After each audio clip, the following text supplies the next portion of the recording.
Tutorial coaching centre कटोला चौक। कैटोला चौक। कौन सा class है ये? 11 12 है। हाँ बोलो बेटा, माँ के बारे में बोलो एक सब। माँ के बारे में क्या कहना, माँ तो हमारी दुनिया है, बस बात खत्म। Very good. पापा के बारे में बोलो, बैठ के बोलो, कोई बात नहीं, बोलो बोलो। पापा हमारे लिए बहुत इम्पोर्टेंट है। बहुत इम्पोर्टेंट कैसे? जैसे क्या करते हैं पापा?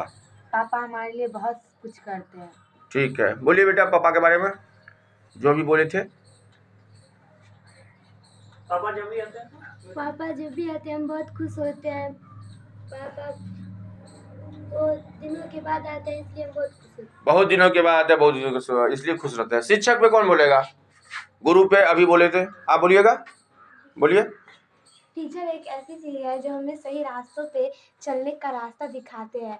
वे शिक्षक ऐसी चीज़ है जो हमें अपने गोल के बारे में बताते हैं, उस चीज़ को कैसे करना है कैसे नहीं करना है वो बताते हैं।